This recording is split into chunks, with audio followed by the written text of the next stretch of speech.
we're going to just turn our attention a little to what kind of system Manchester United may apply this weekend. So there's some big games coming up. Our first one is going to be the biggest derby reasonably in England. If you're not necessarily because they live in the same town, but when you look at the spread, Man United v Liverpool, there are some games we'll be talking about. There'll be Newcastle, Tottenham as well. West Ham v Man City will be coming up, and of course the great Arsenal versus Brighton. But we're going to start with the big one. It's going to be the biggest game of the weekend, 100%. So Manchester United versus Liverpool. There's no better person to start us off than a great Man United fan. Lekon, what are you expecting from Man United against Liverpool, and what do you think the scoreline will be as well, please? All right, so I will make it as quick as possible. Of course, historically, Man U is the bigger boy, historically, and but lately Liverpool have been trying to do the bigger boy thing. It's a big derby. It's the Northwest derby, if you want to put it that way.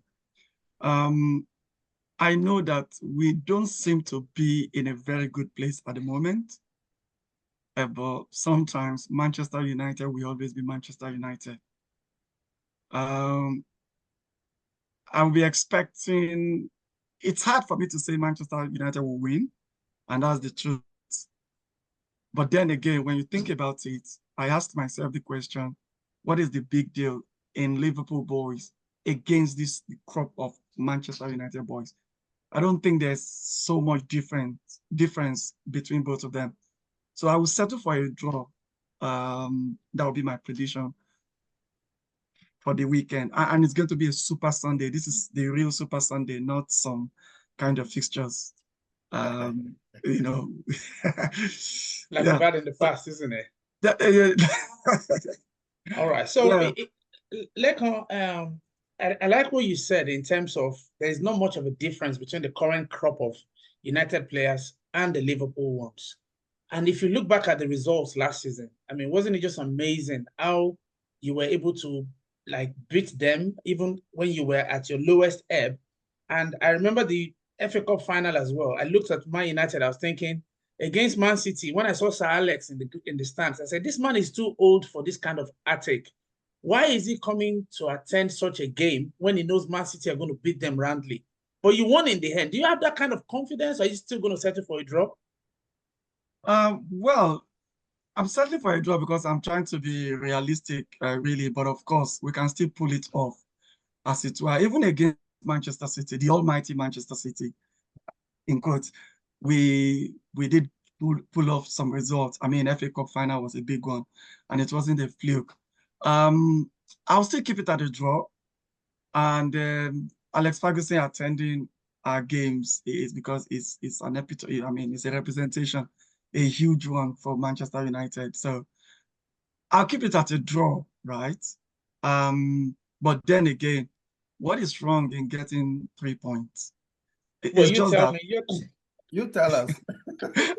There's nothing wrong in getting 3 points. So, okay. I think you guys are pushing me. Okay, we are going to win. We need a definite score. Like, okay, 2-1. 2-1. We are winning 2-1. It was supposed to be 1-1, but it's going to be 2-1. 94 minutes goal. Trust me. Oh, wow. Okay. You're going to turn the clock around. Eddie, we have my head and my heart situation again. His head tells him 1-1, his heart tells him 2-1. So yes. You can see, Lekon, we have a history of, that's how I predict games. I tell them what my head tells me and how my heart is feeling as well. So exactly. 1-1, 2-1. So I'll take the 2-1 though. You take the 2-1. Okay, final answer 2-1. So Lekon thinks it's going to be a 2-1 scoreline, but you can tell in his heart he's settled for a 1-1. Bash, I'm going to come to you. That game is going to be big. And from a Chelsea perspective, there are a few United players that were previously at Chelsea wearing it. And especially if you look at the old Chelsea boy. And you've got Raheem Sterling also wanting to make the move as well. Mason Mount is there. He hasn't contributed much. Raheem Sterling may be going there. You could be getting Sancho. On a day like this, where these two big wigs come together, what do you think the scoreline would be, and where do you think the game will be won or lost for either team, please? obviously, the recent history does not favor Manchester United. Aside that FA Cup last season, where they won 4-3, a very high scoring game. Recently, it hasn't been favoring them. But one thing I want to point out is this. When it comes to big games, Manchester City, Liverpool, Manchester United, Liverpool, Manchester United, Man City, there seems to be this pride that Man U needs to fight for. That is why I'm going to give this game a score draw. It will be very shameful for Manchester United to lose again. We all remember that embarrassment, 7-0. Though it was at Anfield. Sorry for putting it in, Nico. It was at Anfield, but this is Old Trafford. I'm not seeing anything other than a score draw. 2-2. I'll be going with 2-2. The Chelsea aspect. May I bring it to your notice that Sancho is no longer in the mix? He has been that deal has been agreed with Juventus as we speak. We have to, and also Manchester United has also come out to debunk the news about Chilwell going the other way while they get steady. That one can still happen, but we don't know what will come out. I see the game being won from the attack of Liverpool. They will have too much for the fragile defense posed by Manchester United. 2-2 at best. Okay, so more likely a Liverpool win. If Man United bring up their pride, like you said, they might escape with a draw. But first, I'm going to come to you and ask what the history books say, because Bash was saying the recent history does not particularly favor United. But what's the history books? What's it saying? And what are the bookmakers telling us about this game? These two sides, undoubtedly, they are the two biggest clubs in England and the two most successful clubs in England. As they are dubbed, the Northwest Derby between these two clubs is always an unexpected fixture, in the Premier League. Like I said, I think if you look at it, has been even. They both have the same number of total trophies, which is 68. I'm giving you historical facts about these two guys now. But Man U have a slight edge in terms of the head-to-head record. They have a total win of about 83 wins, while Liverpool have a total win of about 71 wins, and they have about 60 draws in between them. But when you look at the bookmakers, what the bookmakers are saying here, bookmakers are actually giving Liverpool the chance to win this. They're giving them a 52% chance of winning, and they're giving Man U a 25% chance of winning. So this tells you a lot, even while Man U is, hosting Liverpool. If you look at Man U season, it has been a bit rocky. The first win against Fulham was not convincing, and they were roundly trashed by Brighton, who was, a well-drilled and dynamic team. If you look at that game, those that watched it, they had maneuvered United in every phase, every aspect of that game. United struggled to deal with Brighton's pressing and quick transitions. So you could see even how they considered those goals. It was shameful. So for me, that match highlighted a whole lot of defensive frailties, United backline, and I still have that question I'm asking about the ability to compete, with teams that play, especially with high intensity and tactical discipline, which the likes of City, Arsenal, Brighton, guys that plays that way, United always struggle against them. So I don't know. This performance for me, it wasn't enough, and I don't see that consistency. That knee-jerk reaction. They play well today. You say, oh, okay, the United is back. The next day, you see a whole new stuff. And when you come to Liverpool, the new manager, new philosophy, tactical philosophy has changed from the gegenpressing of Jurgen Klopp to Ancelot's more possession-based kind of football. It has changed, but the personnel executing this remains the same. The quality remains the same. So for me, because United will be playing home, and because sometimes even when they play badly, they tends to win, or they tends to try to make their fans happy. I think this will balance out this match, and at the end, I think this match, I predict a 1-1 draw for this. For me personally, I think it's just too amazing that Liverpool have not just a great front three, as we've seen with Jota, with Salah on the left, on the right, and then on the left, you've got the amazing Luis Diaz, who seems to have rediscovered his old form. But also, there's Gakpo to come in. It's Nunes, who's been banned for 5 games now, but that's international. So he'll be ready to make sure that he does well in this game, if called upon. Then there's Elliott to come in for Salah if need be. United don't have that strength in depth yet. And in the Premier League these days, it looks like managers are happy to give their best players 60, 70 minutes and still have equally fantastic talent coming for the last 20 minutes. So as much as I would prefer a Man United win or a draw, just to keep Liverpool away from Arsenal in the league, I will still think Liverpool will win this one, honestly. So for me, I'll probably sit with Eddie a little bit there and give it to Liverpool as a 2-1 victory. Who do you see taking the 3 points here? Yeah, I see Tottenham taking 2-1 victory. Newcastle has been struggling, even with the absence of Tonali. They've been struggling. Tonali coming back might not be 100%. So I'm giving it to Tottenham 2-1. Amazing! Wow, that's a very bold one. Spurs away at Newcastle. I'm going to ask you, Faith, what does the history book tell us, and how do you think this is going to pan out? Femi, these two teams, their fixtures is steeped in history.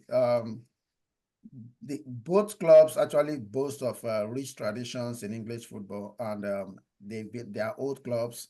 They've been here for a very long time. Let me give you some interesting historical facts and highlights about what we've seen over the years with these two guys. The first time they met was in September 4, 1909, and that first game ended 1-0 in favor of Tottenham. So if you look at both teams have won, respect. They've won each other over time, and over time they've been a bit.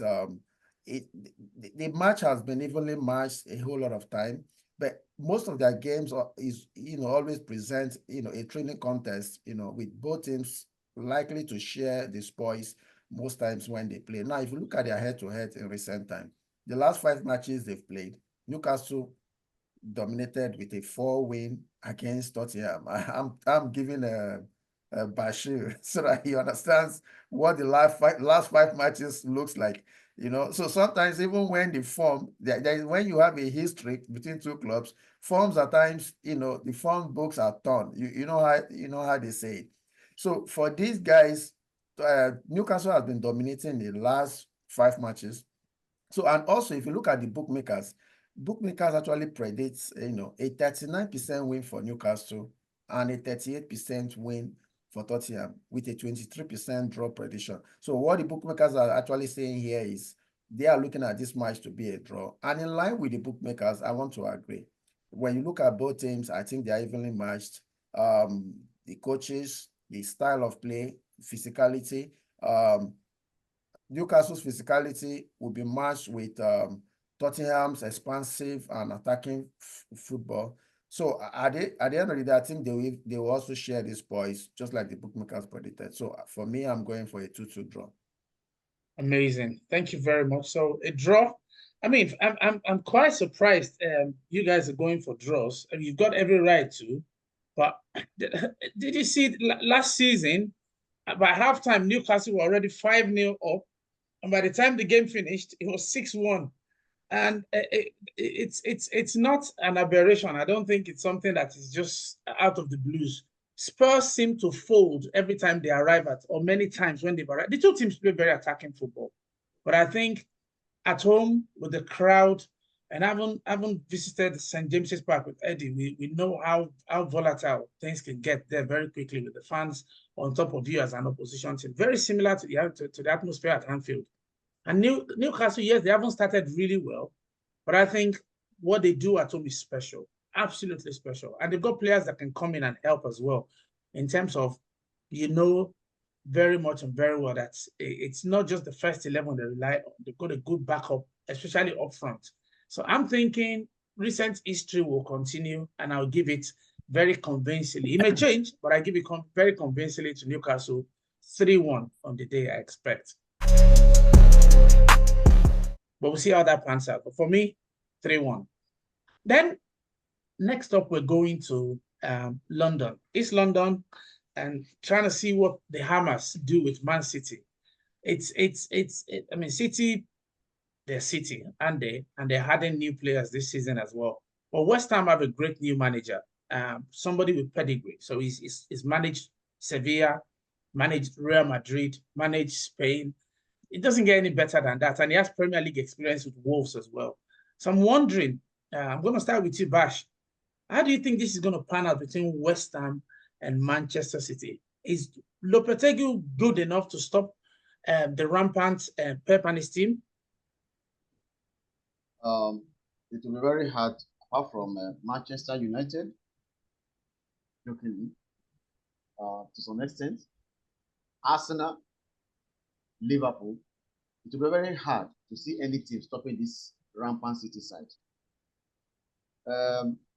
West Ham did very well. Bash, I noticed you didn't add Chelsea. We didn't add Chelsea. We are coming. I don't want to go back to that game. That game, I feel that game came too early for us. Man City didn't find it very easy with Chelsea last season, but that is in the past now. The first game of the season came too early. No, go on. I just pointed out something. I will come back to that later. West Ham did very well. Their last game beating Crystal Palace away from home. But I don't see them stopping the firepower of Manchester City. Erling Haaland is on fire. He bullies defenders, and I don't see them surviving City. I'm going to give it a City win, 3-1. Wow, amazing! 3-1. City win 3-1. Is there a miracle in the offing? Femi, this is a one-way traffic. Just one way, no branch, no movement, just straight. And I don't see any miracle here. Before I give you my prediction, let me give you a bit of historical perspective about these two guys. The first time they actually met was in a match they played in November 25, 1922. So these are old clubs also who has been in the game for a while. Now, when we look at the bookmakers also, what the bookmakers are saying here is they are giving City 68% chance of winning and a probability of 40% chance for West Ham, which clearly shows also the bookmakers are thinking like me, one-way traffic here. Now, historically, City has dominated this encounter in the last decade. And if you look at the last 5 matches, City has won 4 times and with a draw. West Ham has not beaten City in the last 5 matches. So the best they've gotten was a draw. So when you look at Pep's boys dominating possession, dominating games, the firepower led by Haaland, the constant threats, and I don't see West Ham. I don't see the ability for them to break, these firepowers. I don't see them containing these guys. Even with the Jaraboren and the new additions, I still don't see them holding City from dominating and winning this match. For me, I would predict a Man City win of 3-1. 3-1 in the sense that I think West Ham, because also they have good attacking prospects, I think they will nick in one, but I think City will dominate this 3-1. Okay. 3-1 scoreline seems to be the most popular scoreline, but I'm going to deviate slightly, and I have good reason for it. You talked about Jared Bowen. He's capable of scoring goals.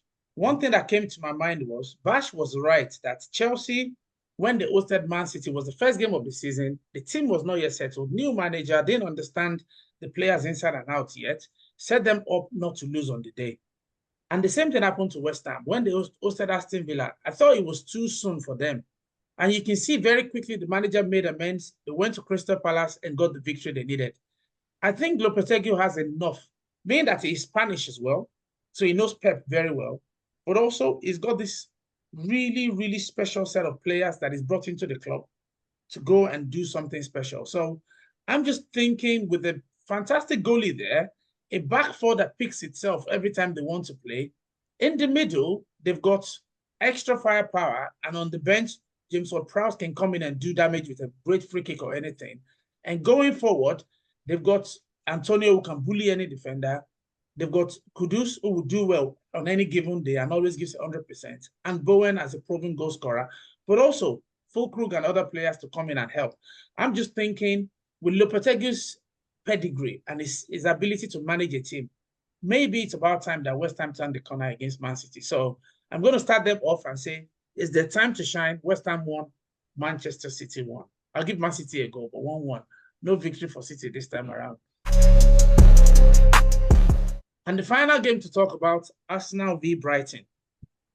We all know that Brighton stopped Arsenal chasing the Premier League 2 seasons ago. Last season, they got their chastening when they came to the Emirates. They got their reward. Well, as we always know, Arteta seems to revenge or get his vengeance against teams that make him unhappy.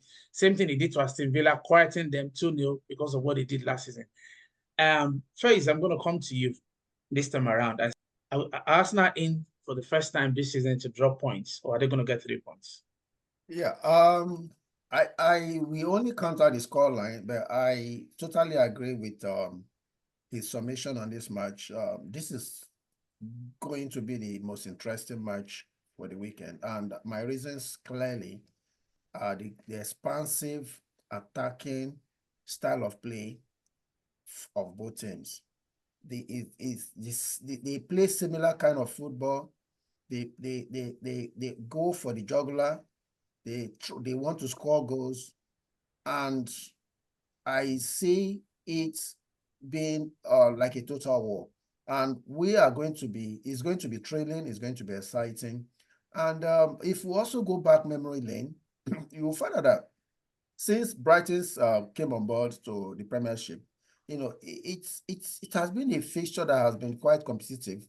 With both teams sharing victories, where you see Arsenal generally, having a bit of the upper hand, but Brighton has been, they've posed significant challenges for Arsenal, especially at the Amex Stadium. But now, let me even use the last 5 matches both teams has played. Arsenal has won 3 times and Brighton has won 2. So this gives you an idea the competitive nature of these 2 teams. So also, if you look at historical, when both teams met, the first time they met was in September 8, 1935, where Arsenal won 3-2. And the first time they met in Premiership, because 1995 was when it was back in the old league. The first time Brighton came back to the Premiership, they met October 1st, 2017. Arsenal won 2-0 at the Emirates with the goals from Nacho Moril and Alex Iwobi. That is just a slight historical. Aside that, it has been a kind of, fixtures that has plagued Arsenal sometimes. Like you said, last 2 seasons, that loss also contributed to the downfall of Arsenal not clinching the league. But this season, we've seen Arsenal, they've shown intent, with aggressive attacking football under Mikel. We all know Brighton for their progressive play under Fabian, who has inherited that team and continued where the former manager stopped. Brighton will not shy away from taking the game to the Gunners. Like I said, for me, this matchup promises to be the most exciting, and we continue to wonder what would change this expectation. But when I look at Arsenal quartet, that is what gives me joy, and this is where the difference will come in. We look at the experience a bit when it comes to the attacking trio of Brighton and the quartet for Arsenal, which includes Saka, Martinelli, Havertz. Saka could I see Trossard may substitute Saka. We don't know the coach's mind. Odegaard and Havertz, those 4 guys, they have goals between them. Last season, they all got goals in double digits, and this season they've all started also. So when you look at that, I think that is just the difference between these 2 sides. It's going to be keenly contested. It's going to be thrilling. But at the end of the day, I think Arsenal will just have the edge. The bookmakers also is giving Arsenal 72% win probability, and they're actually giving Brighton 11. I don't agree with the bookmakers here. I think it will be between the range of 55-40 or maybe 52-48. For me, I think Arsenal will slightly edge this with a 2-1 victory. Wow, 72%. I mean, we thought 68 was very high the last time you were reading out. This time 72, even stronger. Bash, from a Chelsea perspective, do you think Arsenal are strong enough to beat your feeder team. You've always bought all the players from Brighton anyway, so you know them very well. Our feeder team, of course. Yeah, this is a very interesting one with two teams that use their wings very well with sharp wingers. Mitoma on this side, then they have Adigra on the other side with Arsenal, Saka, and these are the Brazilian on the other side too. I think the match will be won from the midfield. Arsenal seems to have the better midfield. I will go for the 2-1. I hate to say this, but I'm saying an Arsenal 2-1 win. I would have loved to see a draw where Arsenal will drop point because we're actually coming up to catch them, but it's so difficult. I think Arsenal will have will be too much for the defense of Brighton, but it's going to be an interesting game. As apart from this Liverpool game, this is another interesting game of the weekend. But I see Arsenal edging it 2-1. Fantastic. 2-1 to the Arsenal. Thank you very much. I totally agree with you as well. For me, I think Brighton have a goal in them, but also what Roy has been doing of late has been very interesting and very fantastic. You're never always right when you predict football scoreline. If it was pure science, we would not be interested as much in football, would we? It's because anything can happen anytime. But I genuinely actually see a solid performance from the Arsenal team, hopefully. And they've not considered any goals this season. Brighton have got the chastening that they deserved. I think we're going to continue that as well. So 2-0 for me personally. I hope that scoreline is exactly what happens for the Arsenal.